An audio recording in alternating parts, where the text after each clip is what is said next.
Avec l'arrivée de l'été, on va pouvoir sortir les bikinis du placard et se dorer la pilule au soleil. Mais au fait, savez-vous quelle est la différence entre un bikini et un maillot de bain 2 pièces ? Eh bien c'est simple, le bikini laisse apparaître le nombril. Eh oui.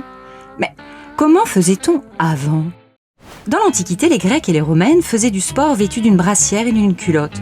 Le 2 pièces n'était pas utilisé pour se baigner, ni même le maillot de bain, une pièce d'ailleurs, car à l'époque, on se baignait à Walpé, tout nu quoi.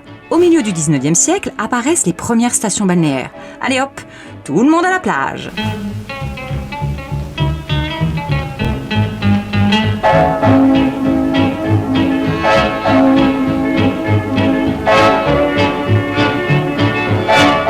Mais pas question de montrer 1 millimètre de peau. Les tenues sont plus que couvrantes, par pudeur, mais aussi pour ne pas bronzer. Et les gens bronzés, vous savez, sont ceux qui travaillent dans les champs. C'est pas pour l'aristocratie. Donc, un maître mot, dissimulation. Et même pour chahuter dans les vagues, robes longues et culottes bouffantes sont de rigueur. D'ailleurs, on n'appelait pas cela maillot de bain, mais costume de bain. La classe. Plus le temps passe et plus le maillot de bain rétrécit. Le maillot rétrécit, mais la polémique enfle, car ce n'est pas au goût de tout le monde cette histoire. En 1907, Annette Kellerman, une nageuse australienne, est arrêtée à Boston pour indécence. Oui, indécence, elle a osé porter un maillot de bain près du corps, moulant quoi, mais qui couvrait quand même la nageuse du cou jusqu'aux orteils. Outrage aux bonnes mœurs, ils ont dit. Et dire qu'à l'Antiquité, il y avait des nanas qui se baignaient nus. Il y a quand même 2 poids 2 mesures. En 1913, Carl Janssen lance ce que l'on pourrait appeler le premier maillot de bain 2 pièces. Il est composé d'un short et d'un top moulant. Mais soyons clairs, on ne voyait toujours pas 1 millimètre du ventre. Et pour être certain qu'il n'y ait pas d'abus, la police des mœurs débarque sur les plages de France et d'Amérique pour vérifier que les costumes de bain ne sont pas trop courts. Pour les rebelles, c'est contravention. Les récidivistes, allez hop, expulsion. Malgré cela, petit à petit, le bikini fait son nid. En 1932, le couturier parisien Jacques Heim lance Atom, le plus petit maillot de bain du monde. Un maillot de bain 2 pièces qui découvre le ventre, et ça c'est une grande première, mais sans pour autant dévoiler le nombril. Car pour cela, il faudra attendre que l'inventeur invente. Et l'inventeur inventa. En 1946, c'est Louis Réard, un ch'ti, qui inventa le bikini, le maillot de bain plus petit que le plus petit maillot de bain du monde. Bon, évidemment, c'est pas dans le Nord que le bikini est le plus porté. C'est en voyant les femmes retrousser la culotte de leur maillot pour bronzer un max que l'idée lui vint de créer un maillot de bain avec moins d'1 mètre de tissu. Et avec si peu de tissu, impossible de recouvrir le nombril. Louis Réard dépose un brevet et présente son bikini le 5 juillet 1946 à la piscine Molitor à Paris. Ici, on est tout aussi dévêtus.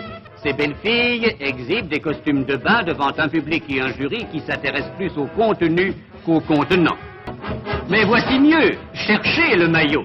Le comique Andrex en est tout scandalisé, mais pas la concurrente qui semble fort satisfaite. C'est Micheline Bernardini, une danseuse du Casino de Paris, qui lui servira de modèle. Mais le bikini n'obtint pas pour sa première sortie un véritable succès. On peut même dire que ce fut un flop. Les journalistes étaient plus intéressés par la demoiselle dénudée que par le maillot de bain en lui-même. Mais l'invention ne fait pas tout. L'époque aussi a son rôle à jouer, sinon ce serait trop simple.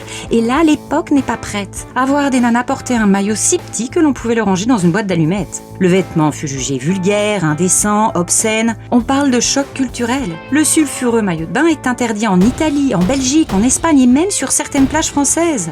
À nouveau, la police déboule sur les plages et verbalise les porteuses de bikini.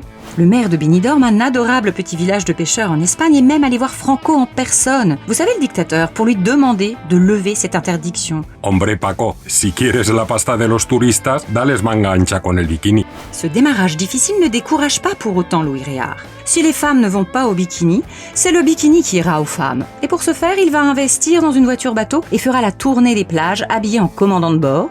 Une jolie demoiselle vêtue d'un bikini enlamé, assise sur la plage arrière. Et ça marche. Le bikini est lancé. Bon, il est encore boudé par les médias, mais plus pour longtemps. En 1953, Brigitte Bardot pose sur la plage du Carlton à Cannes dans un bikini blanc à fleurs sous les objectifs de très nombreux photographes. Certes, le bikini n'est pas un Réard, mais toute la presse ne parle que de lui. C'est la consécration. Le boom touristique et surtout le cinéma feront le reste.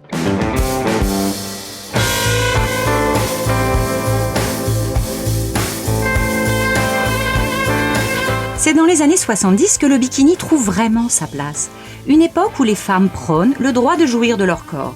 Mais pourquoi ce nom bikini ? Bikini est le nom d'un atoll du Pacifique.